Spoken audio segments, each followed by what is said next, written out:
नमस्कार दोस्तों, राधे राधे। दोस्तों, आज एक बार फिर आपके अपने चैनल @अपनी खोज में हार्दिक स्वागत है।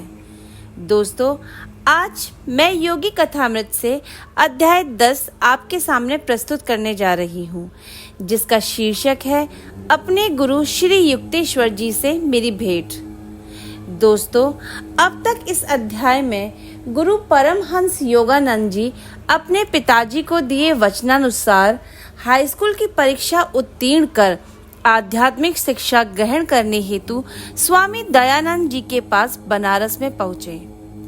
अब इसके आगे का वृत्तांत आप मेरे साथ पढ़िए। कोलकाता से अपने साथ लाई हुई मेरी एकमात्र दौलत थी साधु का वह चांदी का तावीज जो माँ ने मेरे लिए रख छोड़ा था। वर्षों तक संभाल कर रखते हुए अब मैंने उसे आश्रम में अपने कमरे में सावधानी पूर्वक छुपा कर रखा था। तावीज रूपी प्रमाण को देखकर मुझे होने वाले आनंद को फिर से ताज़ा करने के लिए मैंने एक दिन प्रातः उसे बंद डिबिया को खोला। सीलबंद लिफाफा तो जैसा का वैसा था, परंतु आश्चर्य, तावीज गायब था। शोकाकुल होकर मैंने हर संदेह को मिटाने के लिए लिफाफा फाड़कर देखा। साधु की भविष्यवाणी के अनुसार जिस शून्य से साधु ने उसे आमंत्रित किया था, उसी शून्य में वह वापस चला गया था।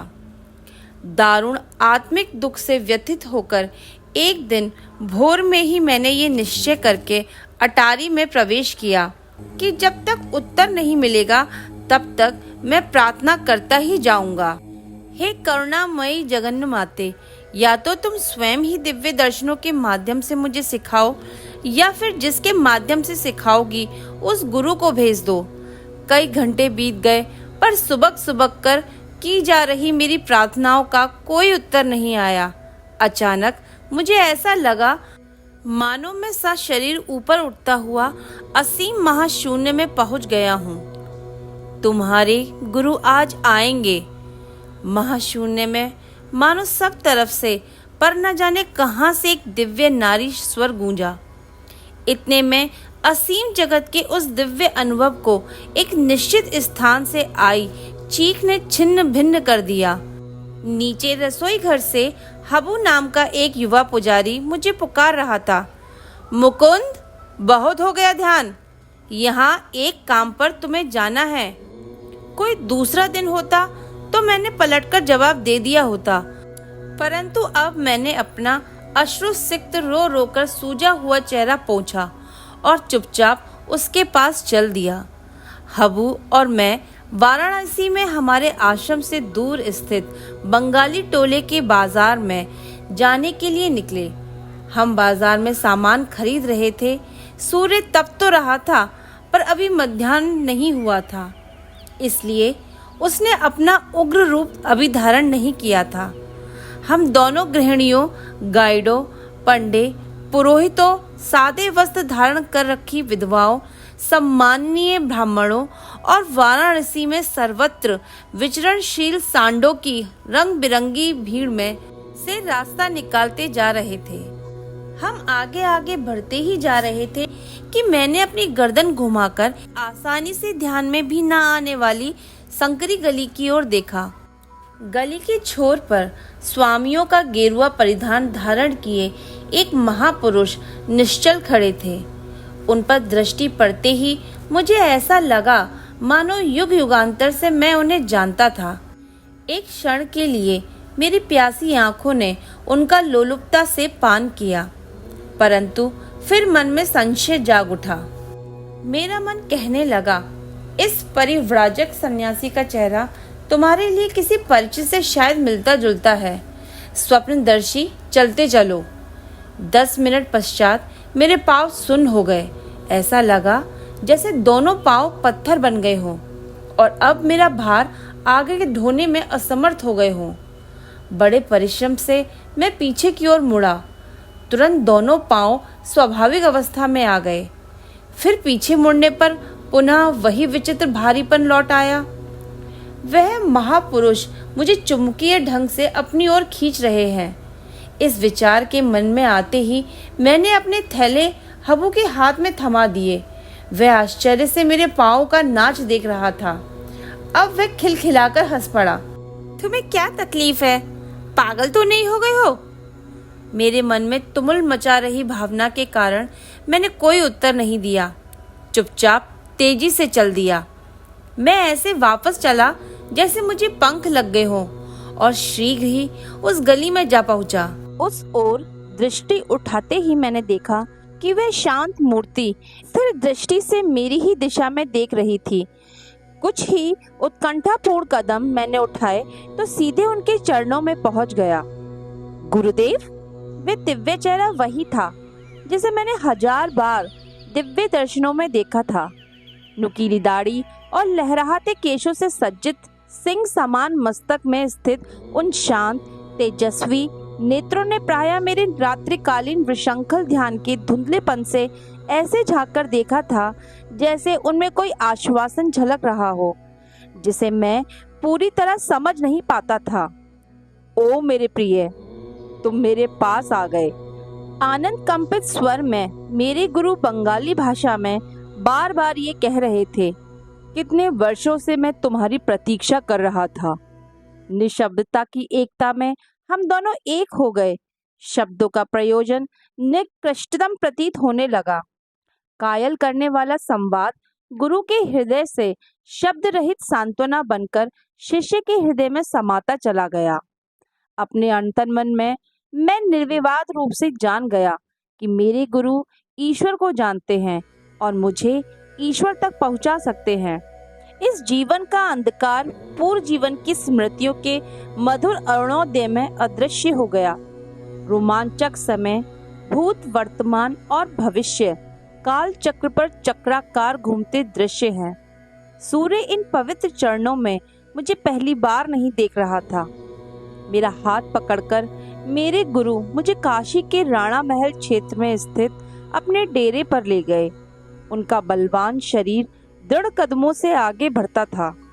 इस समय उनकी आयु लगभग 55 वर्ष की थी, परंतु उनकी लंबी और सीधी देह में युवकों सी चपलता और कार्य क्षमता थी। उनकी काली, विशाल, सुंदर आंखों में अथाह ज्ञान का तेज था। हल्के से घुंघराले केश उनके रौबीले मुख को सौम्यता प्रदान कर रहे थे। उनमें शक्ति और सौम्यता का सूक्ष्म संगम था। जब गंगा किनारे स्थित एक मकान की पत्थर से बनी बालकनी, जहां से गंगा साफ दिखाई देती थी, की ओर हम जा रहे थे, तब उन्होंने प्यार से कहा, मैं अपने आश्रम और जो कुछ भी मेरा है वह सब तुम्हें दे दूंगा। गुरुदेव, मैं केवल ज्ञान और ईश्वर प्राप्ति के लिए आपके पास आया हूँ। मुझे आपका केवल वही गुप्त धन चाहिए। मेरे गुरु ने जब पुनः बोलने के लिए मुंह खोला, तब तक संध्या आलोक की धूमिलता आधी उतर आई थी कि आंखों में अथाह स्नेह झलक रहा था। मैं तुम्हें अपना निस्वार्थ प्रेम प्रदान करता हूँ। अमूल्य शब्द मेरे कानों में दोबारा उनके प्रेम का यह रस पड़ने तक 1/4 शताब्दी बीत गई। उनके होठ भावुकता प्रकट करने में अनविज्ञ थे। उनके सागर समान विशाल हृदय को मौन प्रिय था। क्या तुम भी मुझे वैसा ही निस्वार्थ प्रेम दोगे? वे शिशु सुलभ आशा के साथ मेरी ओर देख रहे थे। मैं आपसे सदा सर्वदा के लिए प्रेम करूंगा गुरुदेव। साधारण प्रेम स्वार्थी होता है। उसका मूल कामनाओं और तृप्तियों की दलदल में स्थित होता है। दिव्य प्रेम में कोई शर्त नहीं होती, कोई सीमा नहीं होती, कोई परिवर्तन नहीं होता। शुद्ध प्रेम के स्तंभनकारी स्पर्श से मानवीय हृदय में नित्य होने वाले परिवर्तन सदा के लिए रुक जाते हैं। विनम्रता पूर्वक उन्होंने आगे कहा, यदि कभी भी तुम मुझे ईश्वर प्राप्ति की अवस्था से गिरता देखो तो मुझे वचन दो कि तुम मेरा सिर अपनी गोद में लेकर मुझे उस प्रियतम प्रभु के पास लौटा लाने में सहायता करोगे जिसे हम दोनों पूजते हैं। फैलते हुए अंधकार में वे उठकर खड़े हुए और मुझे अंदर एक कमरे में ले गए। हम आम और बादाम की कुछ मिठाइयाँ खाने लगे। साथ साथ वार्तालाप चल रहा था। अपने वार्तालाप में उन्होंने बिना किसी आलोचनात्मक रुख के सहज भाव से मेरे स्वभाव का गहरा ज्ञान व्यक्त किया। उनकी अंतर्जात विनम्रता और अगाध ज्ञान के प्रताप को देखकर मैं विस्मय विभोर हो गया। अपने ताबीज के लिए दुख मत करो, उसका उद्देश्य पूरा हो चुका है। किसी दैवी दर्पण की भांति मेरे गुरु ने स्पष्टतया मेरे संपूर्ण जीवन के प्रतिबिंब को देख लिया था। गुरुदेव, आपकी उपस्थिति की जीवन सच्चाई का आनंद किसी भी प्रतीक से कहीं बढ़कर है। जहाँ तक आश्रम में तुम्हारी दुखद परिस्थिति का संबंध है, तो उसमें परिवर्तन का समय आ गया है। मैंने अपने जीवन का कोई भी उल्लेख नहीं किया था। उसका कोई भी उल्लेख अब निरर्थक प्रतीत हो रहा था। उनके सहज साधारण ढंग को देखते हुए ये बात मेरी समझ में आ गई थी कि उनकी दिव्य दृष्टि पर किसी प्रकार का विस्मय प्रकट करना उन्हें अच्छा नहीं लगेगा। तुम्हें कोलकाता लौट जाना चाहिए।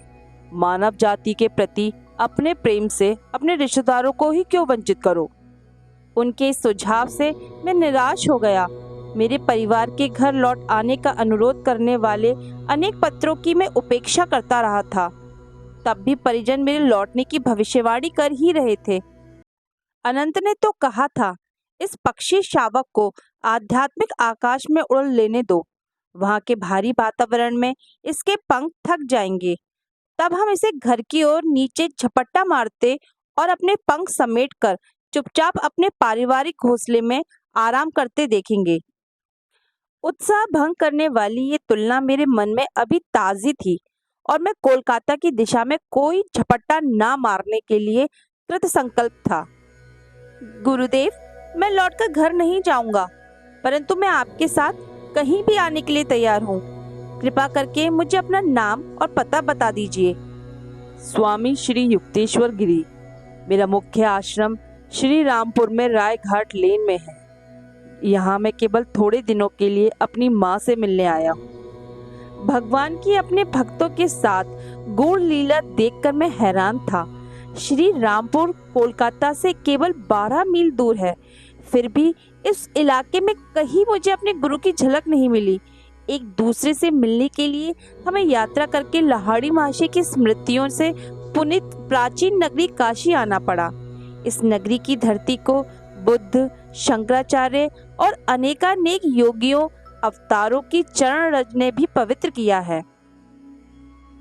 स्वामी जी ने कठोर स्वर में भविष्यवाणी करते हुए कहा, तुम 4 सप्ताहों में मेरे पास आ जाओगे।